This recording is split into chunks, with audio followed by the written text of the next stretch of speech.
आज हम बात करने जा रहे हैं लेबर के बारे में। देखिए लेबर में होता क्या है, रिदमिक कंट्रैक्शंस और रिलैक्सेशन होता है यूट्राइन मसल्स का, और इसमें डायलेशन हो जाती है और थिनिंग होती है सर्वैक्स की। ठीक है। नॉर्मल लेबर में होता क्या है, नॉर्मल लेबर में एक तो लेबर स्पॉन्टेनियस होना चाहिए। दूसरी चीज़ ये है कि ये जो लेबर होगा ये अबाउट 40 वीक्स पे होना चाहिए, और जो फीटल प्रेजेंटेशन होगी वो बाय द वर्टेक्स होनी चाहिए। और जो ये नॉर्मल लेबर होता है ये कंप्लीट होता है विद इन 18 आवर्स में, जहाँ पे कोई भी कॉम्प्लिकेशन नहीं आती है।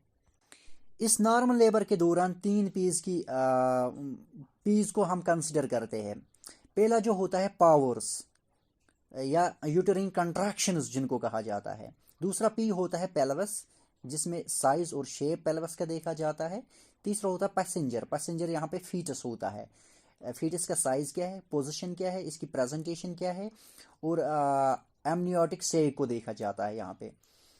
नॉर्मल लेबर में पावर सफिशेंट होना चाहिए, मतलब कि यूटरिन कंट्रैक्शन सफिशेंट होनी चाहिए ताकि लेबर इजिली हो सके।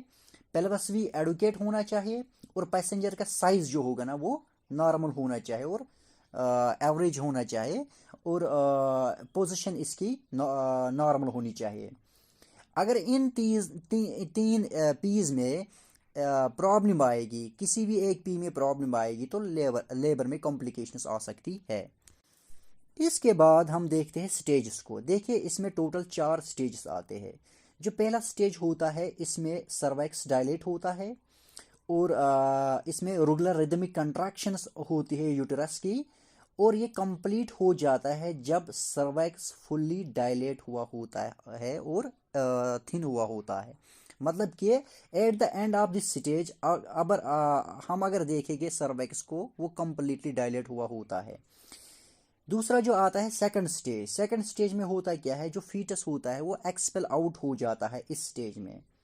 ठीक है। और कंप्लीट यहाँ पे हमने स्टार्टिंग में क्या होता है, इस स्टेज में स्टार्टिंग में सर्वेक्स कंप्लीट डायलेट हुआ होता है और सर्वेक्स थिन हुआ होता है, और एंड इस स्टेज का होता है जब फीटस एक्सपेल आउट हो जाता है। थर्ड स्टेज आता है, इसमें सेपरेट होता है प्लेसेंटा और मेम्ब्रेन जो होती है वो सेपरेट होने लगती है, हो जाती है इस फीटस से और यूटेरिन वॉल से। ठीक है।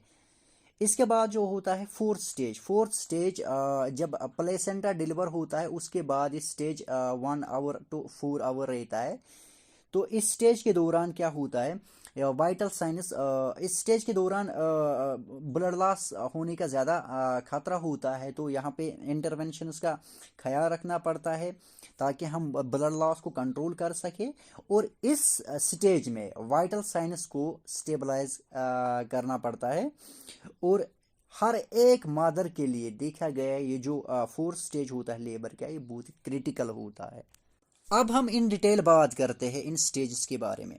देखिए जो फर्स्ट स्टेज होता है, हमने पहले ही बोला, ये जो फर्स्ट स्टेज होता है स्टार्टिंग इस स्टेज की होती है कंट्रैक्शन से। ठीक है। सर्वाइकस फुल्ली डायलेट हो जाता है। तो इस स्टेज को 3 फेज में डिवाइड किया गया है: latent phase, active phase, transition phase. Latent phase जो होता है वो स्टार्ट होता है, यहाँ पे ट्रू लेबर कंट्रैक्शंस होती है जो माइल्ड होती है। तो इस फेज के दौरान कंट्रैक्शंस होती है 15 to 20 minutes apart. 20 to 30 seconds रहती है कंट्रैक्शंस। जो ही ये फेज प्रोग्रेस करता है, कंट्रैक्शंस फिर एवरी 5 to 7 मिनट्स के बाद होने लगती है, और ड्यूरेशन इनकी फिर थोड़ी बढ़ जाती है 30 to 40 सेकेंड्स।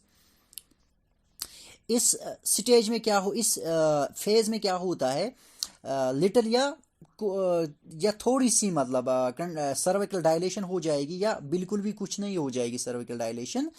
तो at the end of this phase अगर हम सर्वेक्स को देखेंगे, ठीक है, वो 3 to 4 सेंटीमीटर डायलेट हुआ होता है। प्राइम ग्रेविडा में देखा गया है कि जो लेटेंट फेज होता है ये तकरीबन 9 आवर्स तक रहता है, और वायलेज मल्टीग्रेविडा में ये लेटेंट फेज 5 आवर्स तक रहता है। और इस फेज के दौरान कुछ वीमेन्स एंजाइटी को एक्सपीरियंस करती है। ठीक है। इसके बाद एक्टिव फेज आता है। एक्टिव फेज में क्या होता है, ये एक्टिव फेज स्टार्ट होता है जब विमेन का सर्वाइकस डायलेट हुआ होता है 3 to 4 सेंटीमीटर, राइट। फिर इसका एंड होता है तभी एंड पे अगर देखेंगे 8 सेंटीमीटर इसका सर्वाइकस डायलेट हुआ होता है। इस फेज के दौरान कंट्रैक्शंस एवरी 3 to 5 मिनट्स के बाद होती है और जो कि 60 सेकेंड्स तक रहती है। इंटेंसिटी हर एक कंट्रैक्शन की स्टार्टिंग में मॉडरेट होती है, फिर वो इंक्रीज होने लगती है जितना जितना क्लोज एक वुमेन ट्रांजिशन फेज को आती है।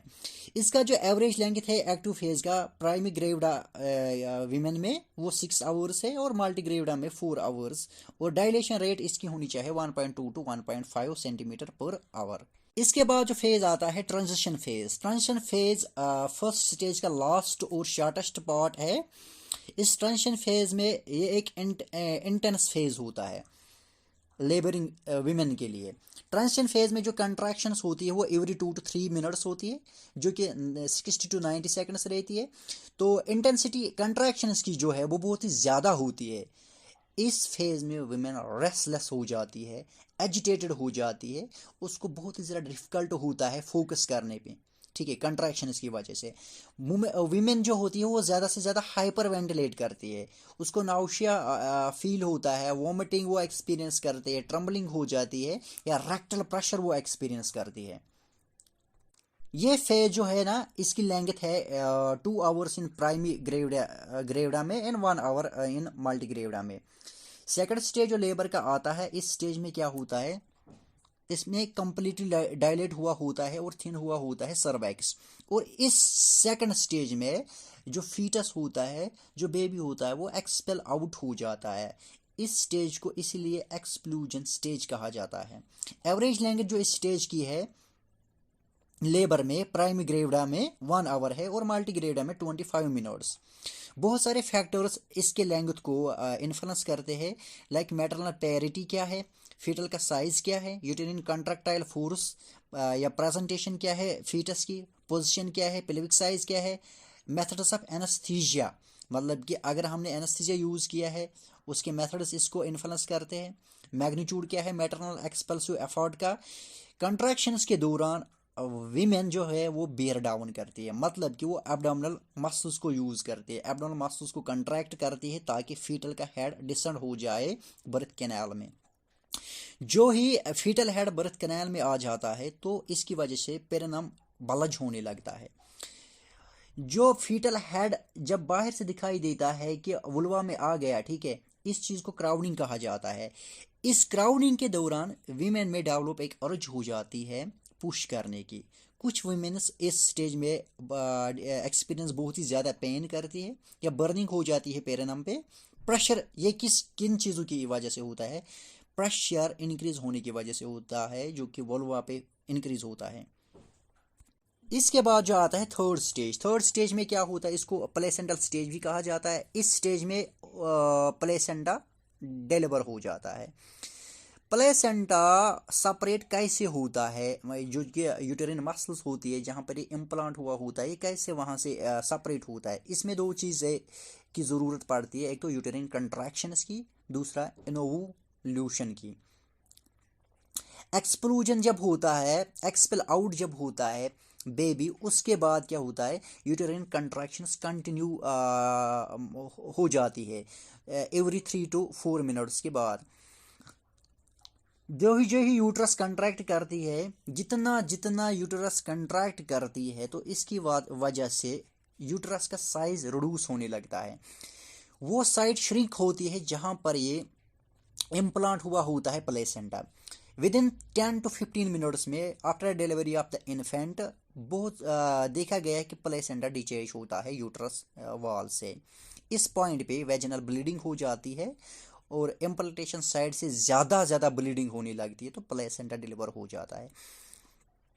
क्लासिकल साइन है यहाँ पे प्लेसेंटा सेपरेशन की, वो है founding up of the uterus, upward movement of the fundus, या ये जो अम्बिलिकल कार्ड वो थोड़ा सा लंबा हो जाता है और ब्लड रश करता है वजना से। जो ही प्लेसेंटा डिलीवर हो जाता है यूट्रस कंट्रैक्ट करती है और स्पाइरल आर्टरियल उसको क्लोज करती है। यूट्रस श्रिंक हो जाती है और ब्लीडिंग डिक्रीज हो जाती है।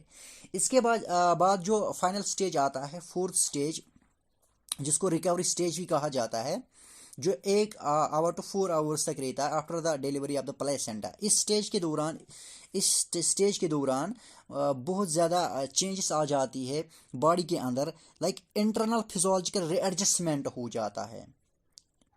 तो एवरेज ब्लड लॉस जो होता है वेजिनल डिलीवरी से वो 250 to 300 ml होता है।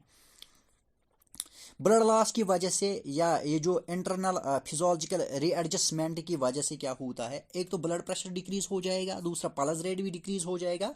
फंडस को अगर इस स्टेज पे हम देखेंगे वो मिड लाइन पे होता है, at the level of umbilicus. Fundus form होना चाहिए, फंडस फर्म होना चाहिए, कंट्रैक्टेड होना चाहिए और मिड लाइन पे होना चाहिए। इस लास्ट स्टेज में जो नाउशिया वोमिटिंग वुमेन एक्सपीरियंस करती आई है अब तक, वो सबसाइड होना चाहिए।